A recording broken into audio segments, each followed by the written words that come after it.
If you've been listening to the Plugged In Show for any length of time, you've probably heard us give one piece of advice again and again and again. Talk with your kids. Talk to them about the movies they like, the music they're into, what they're watching on social media. Having good communication with your children and teens is maybe the biggest and best tool we parents have. But that begs a question. How? Hi, I'm Paul Asay, filling in for Adam Holtz. Today, we'll try to answer that question. Listen, we know that it's not always easy to talk with your kids. It can feel weird to talk seriously about entertainment, which, is supposed to be entertaining. It's not easy to talk about screen time when your kids would sometimes rather give up food than their phones. And if your children are teens, well, conversations that last for more than 3 or 4 words can feel like a victory. And while there are no easy answers in jumpstarting great conversations with your kids about entertainment and technology, we might be able to help. And after we're done talking, we'll talk about playing video games, that is. We've been reviewing a bunch of kid-friendly and family-friendly games lately, from a new release from Mario Brothers universe to a smaller indie title about digging. We'll be digging into those topics and more with Jonathan McKee, Emily Chow, and our gaming expert, Bob Hoose. Welcome. Hello, Paul. Hello. Hey. So I thought that for our icebreaker today, I'd ask something a little bit off topic because it is mid-May now.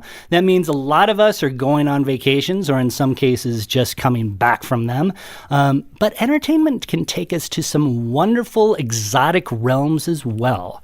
So I wanted to ask you guys, tell me about a movie or a video game or a TV show that took you away, that made you feel like you were someplace new and different and maybe even a little vacation-y. Mr. Hoose. I saw that look of confusion on your face. Okay, yeah. I'm trying to think of different movies. The fact is that you didn't mention books, and there are a lot of books that do that too. Yeah. But I would say movie-wise, let's just jump in and say Big Fish. Big Fish. Yeah, it's one of those that is off a lot of people's radar, and some people don't even know anything about it. But it takes place in the South, right? Yeah, and it's a Tim Burton movie, actually. It's actually one of the ones that isn't really, really creepy.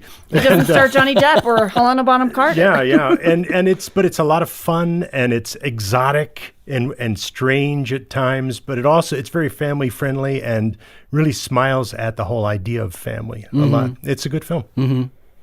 Emily, what do you got? Oh, I am going to go with pretty much every video game that I've ever played. Oh, wow. All right. I think that... so you've only played 3, right? No, I've played more than 3. I'm I know, kidding. you're just messing with me. I can't recommend any of these games, but there are some really wonderful games out there just in terms of their graphic design. I mean, some video games, they've built entire worlds that they're out of time, they're out of space, sometimes they're in space, and as you're exploring these worlds and stuff, you see how much thought and creativity went into these designs, into these worlds, like to really immerse the gamer in that experience. And I very much appreciate that because I enjoy playing video games. And so being taken to another world, as Bob just said, books do that too. But I like being able to see it. I'm a very visual person. So I love being able to see it on screen, not just in my mind's eye. Yeah, that's great. Jonathan? Yeah, I also have been swept away. Every time I play Pac-Man, I just wish I was in a world just eating. Not Pac-Man. Eating little morsels. I'm not talking about that. More and more. I just would love to just eat more and more morsels. And then every once in a while, a big morsel and then be chased by ghosts. No, it's funny. And maybe I'm just showing my age, but I've mentioned before, and our listeners probably remember that my wife and I have been watching a lot of BritBox lately, and I don't know what it is. It's just like, and for some reason, whenever we watch like a show like Shetland or something, we're like, that island is just so green and just full of wonder and beauty and birds and oceans all around you. And like, we literally pull out like the Shetland Island map and we're like, we should go there. I don't know. It's just, maybe it's because we live in California, which despite what, you might see on TV, is dry and is on fire all the time because it never rains here. So whenever we see something green, we're like, we should go there. So I don't know. That's what it is for us.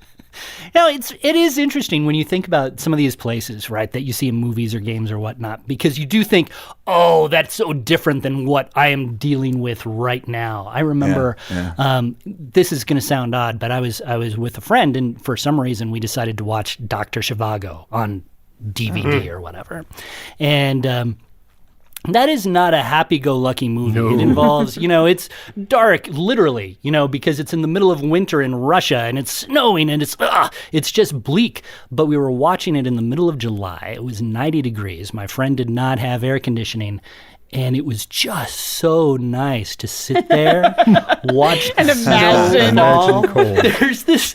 There's this one scene where they go off to Siberia and there's like this ice castle, like this old house of nobility that's just covered in icicles. And I thought, oh, that's where I want to go right now. I just thought that looked like the coolest, literally. You just wanted to break one of those icicles off and just sit there and gnaw on it, didn't you? It's true. And just because this is what I would do with Adam, I'm going to give a second answer as well, only because you made me think of video games. Host privilege. That's right.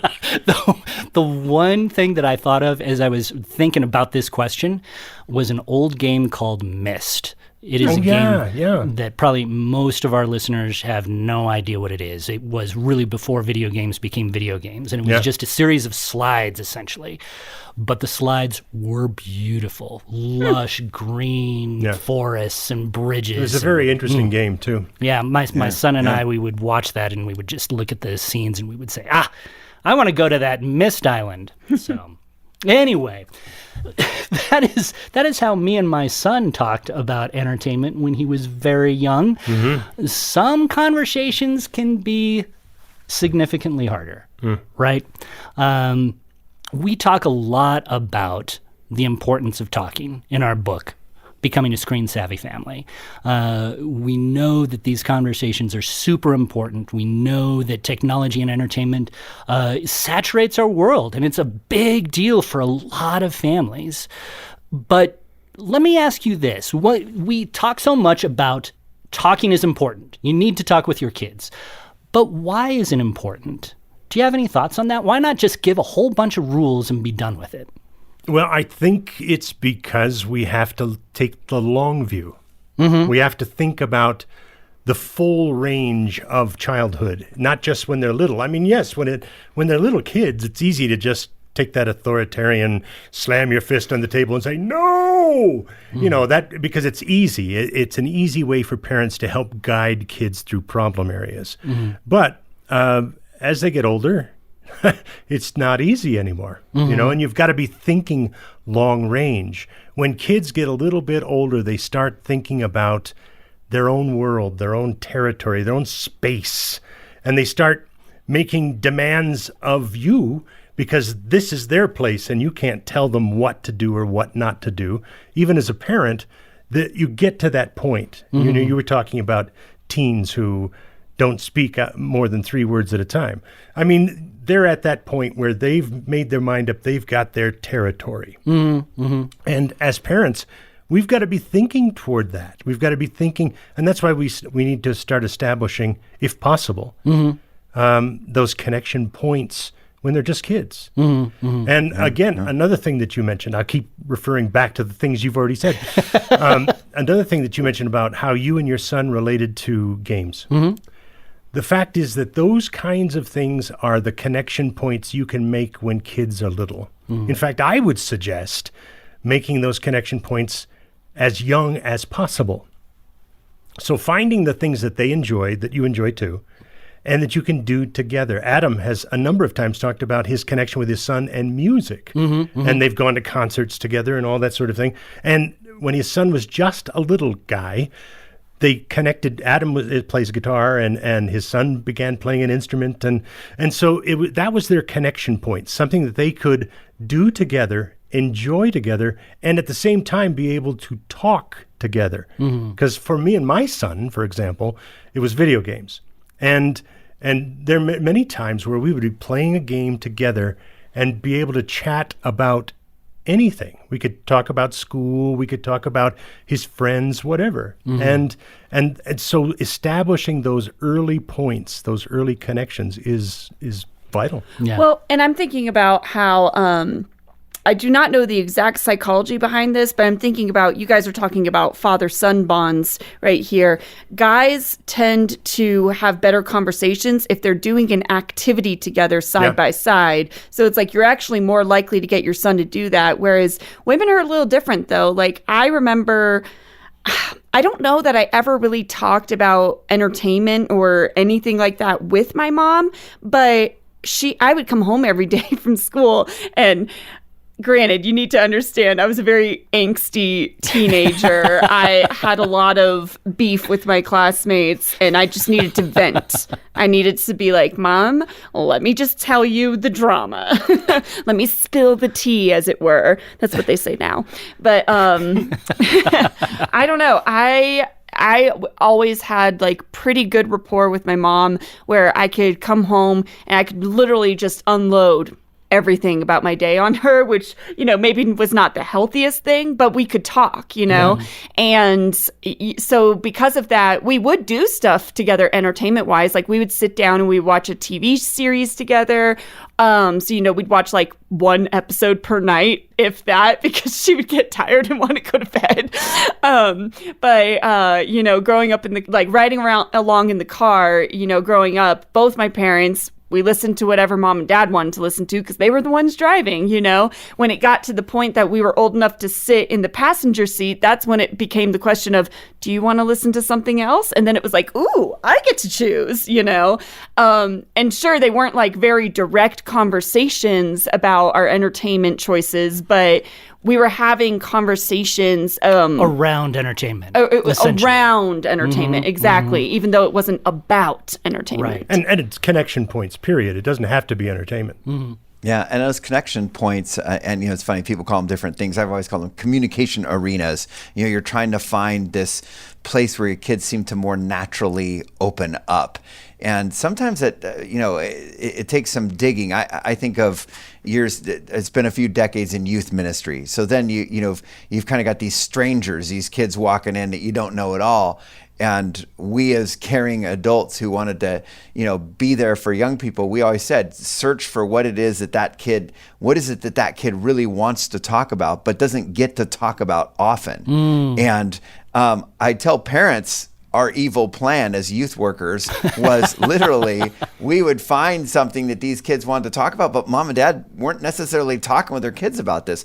If we as parents could kind of tap into that and find out, hey, what is it that our kids, are super excited about? And sometimes there's these arenas, there's these places where kids feel more comfortable talking. And Emily touched on it, that maybe for guys, it's when you're both doing something together. You're on a bike ride together, on a hike together, gaming together. Bob could tell story after story of that being a connection point. But I would just always implore parents, find what that connection point is. Find that communication arena, that place where your kids seem to almost just naturally open up, because once they kind of open it up, sometimes you're like, they'll just keep talking, and you won't even get a chance to even get a word in edgewise. But that's where we want to be. And starting young, as Bob mentioned, is so important, because our kids want to talk as they're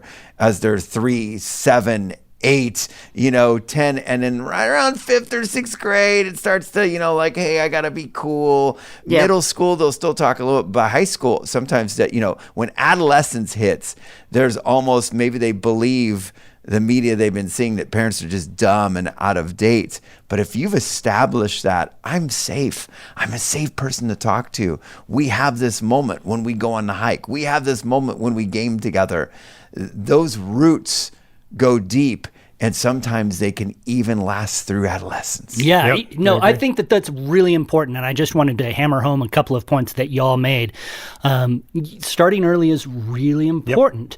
To do it in a safe forum to start those conversations is super important, and entertainment can be a great conduit for those conversations. But I do want to ask a question. What if you haven't established those lines of communication? What if your kids are 11, 12, 13 and you haven't developed that? Because I know that there's bunches and bunches of our listeners that might be in that same boat. What do you do? Then you're in the same shoes as those youth workers who we literally would have a high school kid. I mean, I just want to bring you hope. We'd have a high school kid who's a junior in high school who'd walk in a room who kind of had never, you could tell they kind of were an isolated kid and never had that. And you can find out there's something that is on that kid's heart. There's something that kid loves that nobody talks with that kid about.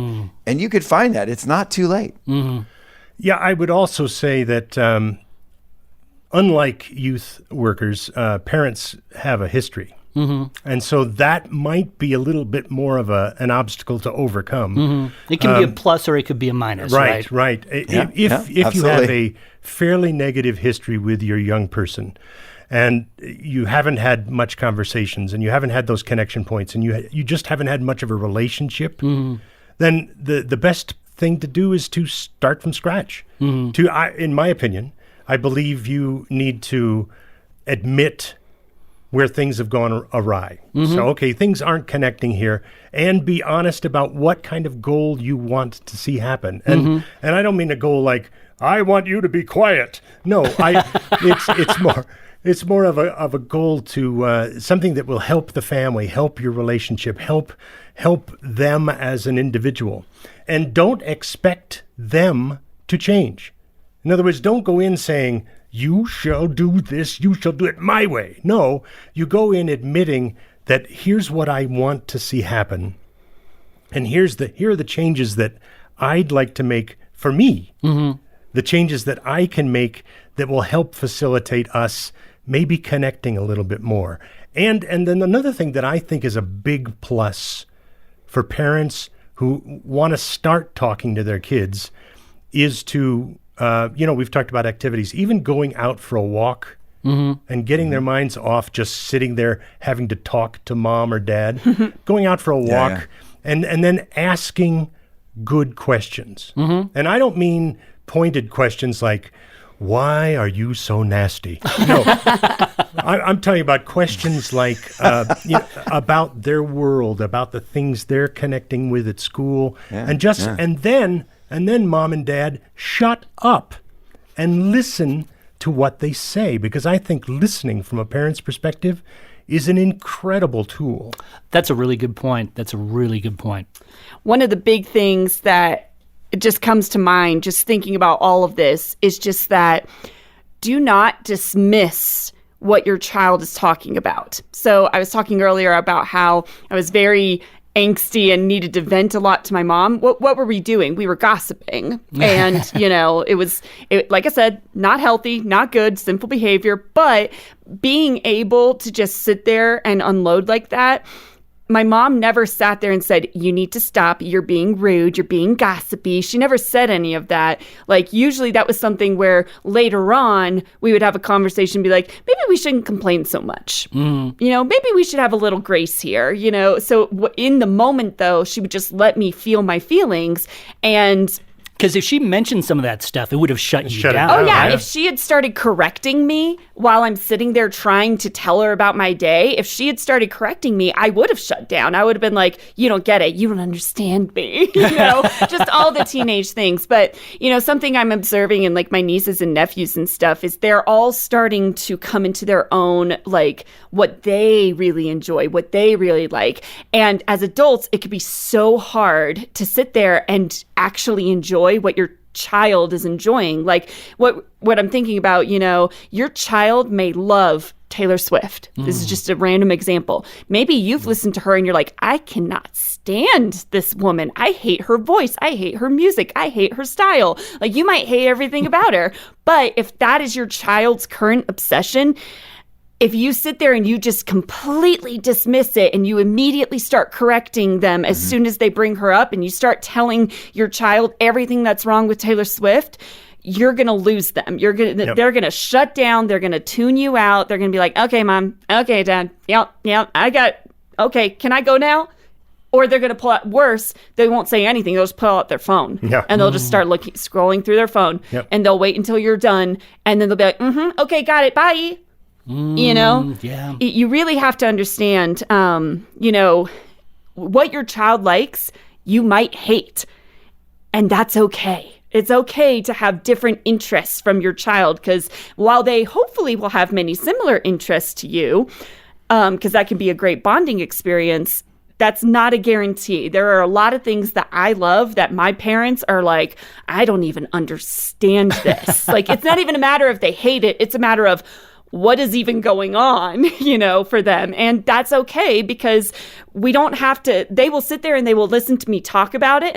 And they're like, okay, this is her thing. This is what she enjoys. Yeah, she's right. It gives you information by you sitting around and actually paying attention, listening and shutting up. It gives you information that you can work with. You can maybe then ask better questions. Yeah. And they can be thinking through their own choices and their own ideas about right and wrong. Yeah, it is interesting, because I do think what you said at the very beginning of this conversation, Mr. Hoose, was the idea that when they're young, the communication really is more of a one-way street. You say, no, you can't do this. No, you can't watch this. Mm-hmm. But as time goes on, that validation, that communication, that two-way street, that listening is so important, isn't it? I mean, it just is so critical. And speaking of validation, encourage your kids, okay? Encourage them in positive things. You don't have to point it out and say, I made a list of all the good things you did, and if you stick to this, this, and this. No, you just, in the moment, like Emily was saying, when they're speaking, they're talking, they're conversing, they're giving their opinion, if you encourage them one way or the other in something, I think that's a real positive. So I have one more question that I think we really need to get to, and that is, how do you tackle really difficult conversations? I'm talking about cutting down on screen time. I'm talking about broaching the idea of taking phones out of a kid's bedroom. Those are very explosive, potentially, conversations within homes. How do you start easing into those conversations? Jonathan, I know you've talked with parents a ton about some of these issues. Do you have any thoughts on that?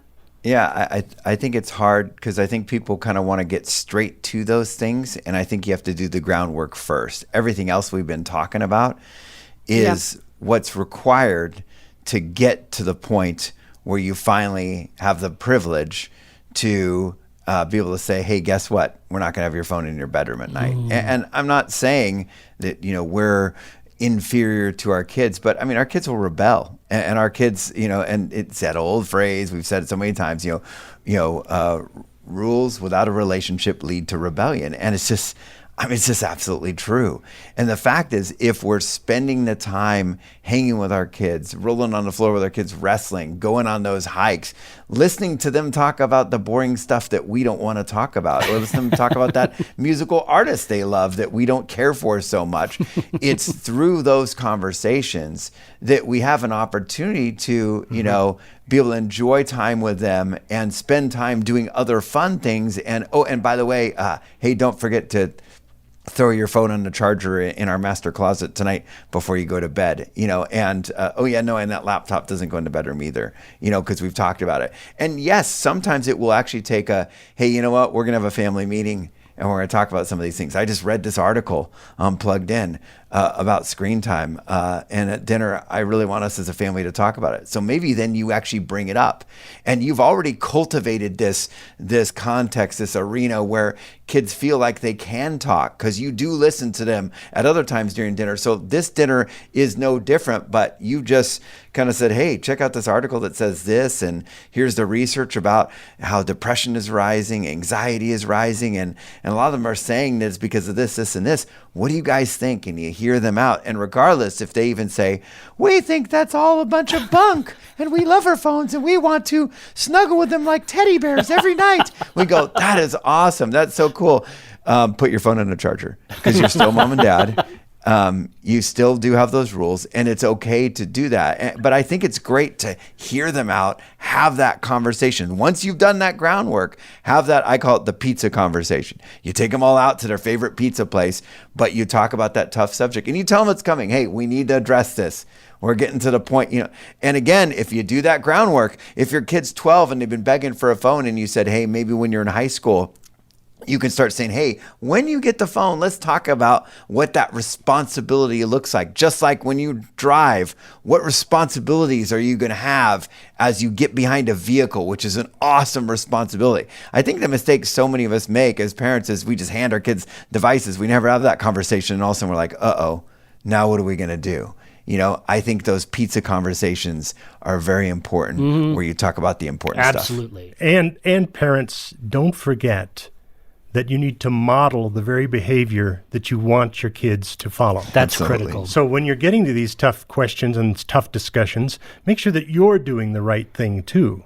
You're putting the phone in the charger at night. Man, I think that's such an important point. Thank you guys so much. What a fascinating conversation. It seems like we could talk about this for a good long while because these issues of communication, these issues that parents are talking about with their kids, they're super important.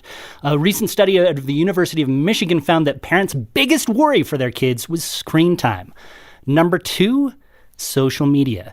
That's why these conversations are important, and that's why we spend so much time talking to you about them. But we can't do it without your help. Plugged In is a ministry, which means that we depend on your generous donations to do what we do. So if you feel so inclined, send us a gift. We'll tell you how in our episode notes on the Plugged In Show homepage. We'll even give you a free book, our very own Becoming a Screen Savvy Family, for doing so. Let's go ahead and turn to a different type of conversation. Let's talk about video games. It seems as though we have been reviewing a lot of kid-friendly, family-friendly, and I guess I should put quote-unquote kid-friendly games on our site, I suppose, right? yeah. Because you just never know how kid-friendly they're going to be. So let me ask you, why have we seen so many more kid-friendly games just recently on our site? Is it the time of year? Are more of them being made? Just sort of luck of the draw? Yes. I mean, Yes. I think all of those factors are a part of the reason we've seen more, and I'm happy for it. I think we've seen a lot of really nice games as of late, and the thing I love about indie game makers is that oftentimes they will make games that are fairly family friendly. They don't have to necessarily be really, really complicated, but they can be fun and involving, and maybe it doesn't take them 4 years to make them, but that's okay. They work out well. We've seen some really nice ones. One of the bigger ones that have come along lately is the Princess Peach. Right, and that's not an indie game. No, it's not. It's not. But it's an excellent game. And one of the reasons, and for those who don't know anything about it, it's essentially Princess Peach is going to go to a theater show. And she gets to the theater, and the theater has been taken over by some sour grape gang people that are doing bad things.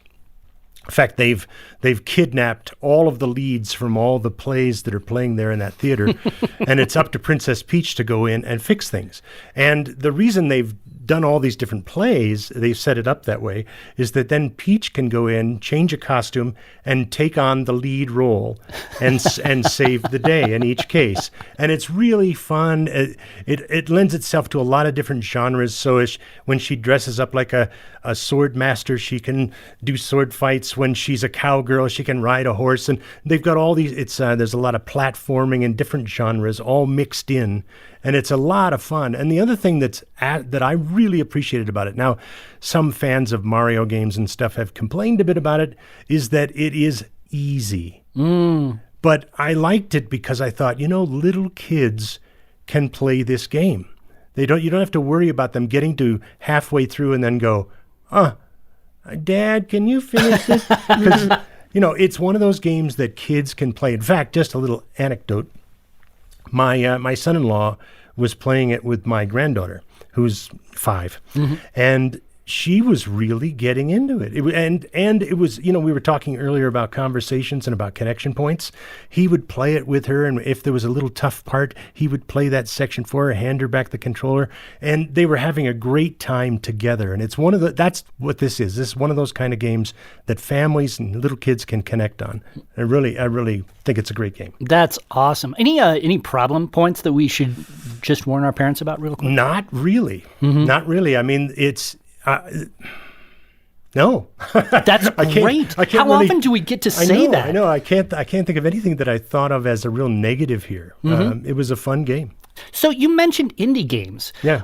That they can be really creative. The stories can be a little bit different off the beaten path.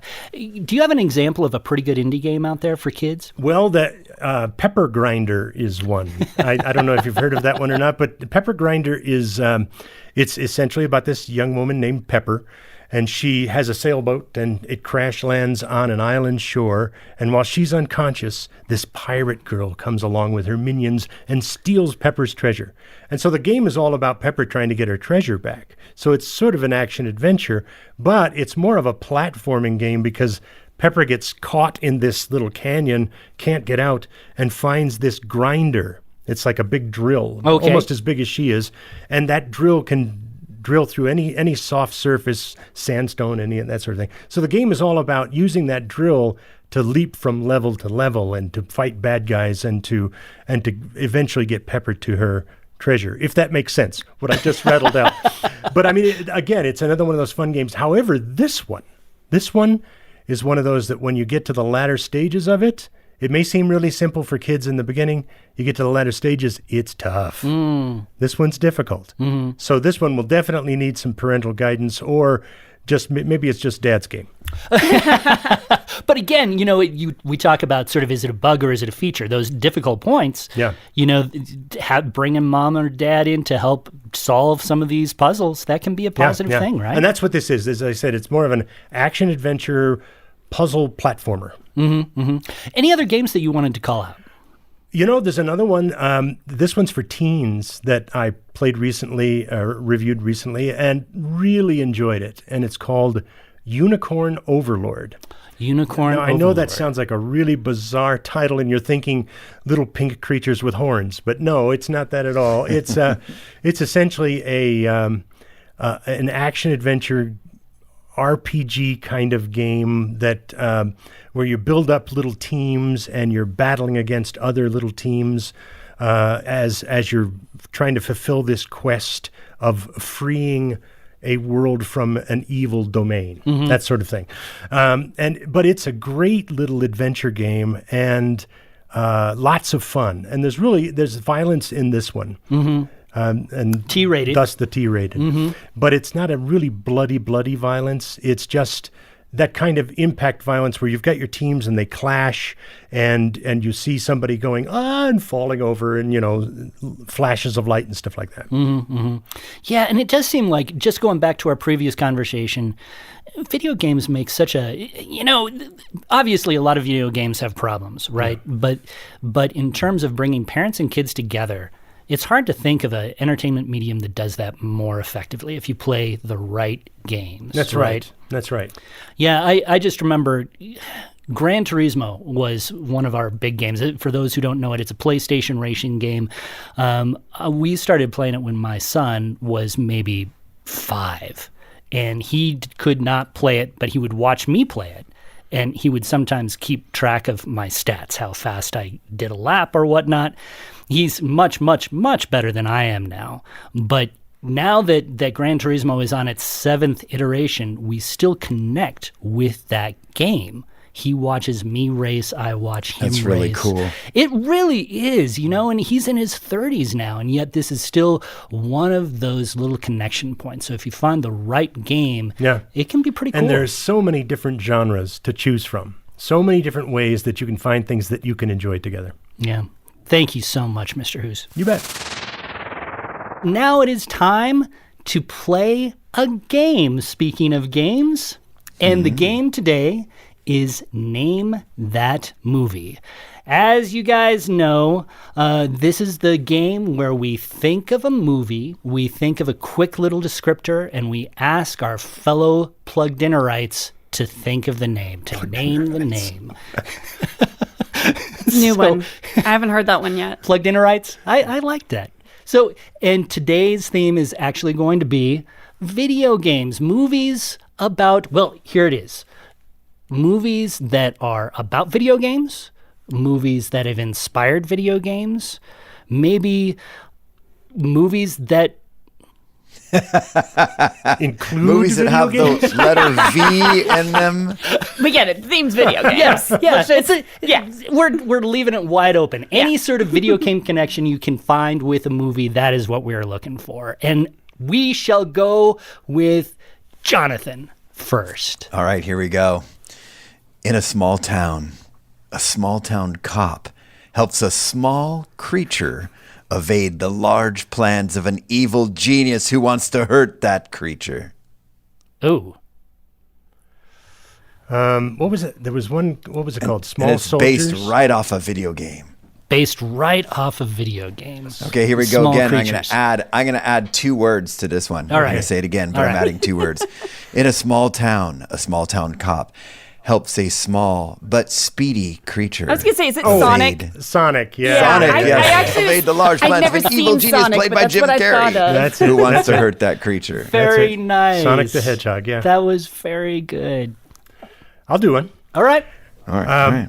A young person learns that his ancestors dabbled in magic. And then things get really hairy. Is this Harry Potter and the Yes. Sorcerer's I Stone? thought that would be an easy one. You said ancestors, so I'm thinking like generations and Well, generations. and that's why I said it that way. 'Cause I And when he didn't. said things That get was- really That one threw hairy, me off. I was going back to Sonic the Hedgehog. Yeah, Well, he's that's right. hairy. That's right. I would have been grinding my brain a little bit, except for the, and then things get a little I was hairy. wondering little hair. if this was like a werewolf movie or something. Yeah, yeah. Yeah, exactly. Well, I didn't want to make it too Teen easy. Wolf? Didn't want to make it too easy. Oh, and by the way, I have been pushing for these plugged-in dad jokes. Yes. I'm going to throw in a dad joke connected here. Oh, Right here. Oh, my Just goodness. just to inspire you guys to, in the future, actually use them. Okay, here we go. If you were to go to Hogwarts Okay. and got lost in its twisting, turning hallways, what would be the best way out? It's a dad joke, so I'm thinking way too complicated. It's I going to have be no something clue. super simple. all right, go for it. Through Dumbledore. Oh my goodness. See, it's got double meanings. That to was this. actually Dumbledore and Dumbledore. that was man. pretty It's good. true.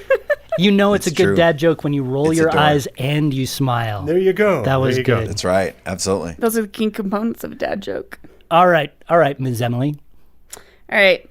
If Willy Wonka made a video game instead of a chocolate factory, you'd get this film. Wow. Wow. All right, here's This my is first hint. tricky. It is based on a book by Ernest Cline. Oh, that doesn't help. Directed by Steven Spielberg. Ready Player One? Yes. Yay! Oh. That was a pretty interesting movie. Yeah. Yep. Yeah, I was thinking about using that for my little movie. Thankfully, I did not. Yes. But if you had, maybe you would have gotten the clue. but you couldn't get more movie video game tie than that one. No, Because no. it's a movie about a video game. So Movie it's- about a video game, absolutely. There you go. All right, so here's mine. An alien lands on this planet, runs from authorities, and inspires one of the worst video games of all time. E.T.? You got it, Mr. Hoose. Interesting. Yes. So there's a big urban legend for those who don't know it. The original Atari video game of E.T. the Extraterrestrial was so bad that they made way too many copies of it, and they buried them all in a landfill in New Mexico because they just didn't have storage for them all. So, Wow. So there's a treasure hunt clue for you. yeah, they actually dug them up because for a long time it was like this urban legend, but no, No, they found like 700,000 copies of them. Oh, my goodness. Anyway, thank Say, you. I mean, you could It probably seems like we could use them for like coasters or something. I mean, there's got to be uses as let's ET recycle games. people. Come on. Absolutely. Come on. I could use that. Oh, man. Well, thank you so much for joining us today, all of you and all of you listening. And we'd love to hear more from you, especially any questions you might have about talking with your own kids about these really, really important issues. Our conversation hopefully helped you, but how can we help you more? Let us know what questions you have on starting these conversations. And if we hear from a lot of you, we might just do a follow-up podcast on this very topic. Let us know on Facebook and Instagram, send us an email at team@thepluggedinshow.com, or leave us a voicemail on the Plugged In Show homepage. And of course, if Plugged In has been a helpful resource for you, let us know. For a gift of any amount, we'd love to send you our book, Becoming a Screen-Savvy Family. And you can learn how to do that on the Plugged In Show homepage too. Thanks again for being with us, and let's talk again next time on the Plugged In Show. Have you felt it? The calling? The whisper from God that you are meant to help children in out-of-home care? This might be fostering or adopting a child, kinship care, or as a valuable family ally. Focus on the Family has created a website that can help you find your unique purpose at waitnomore.org. No act is too small to a child or fostering family that needs your help. Learn more at waitnomore.org.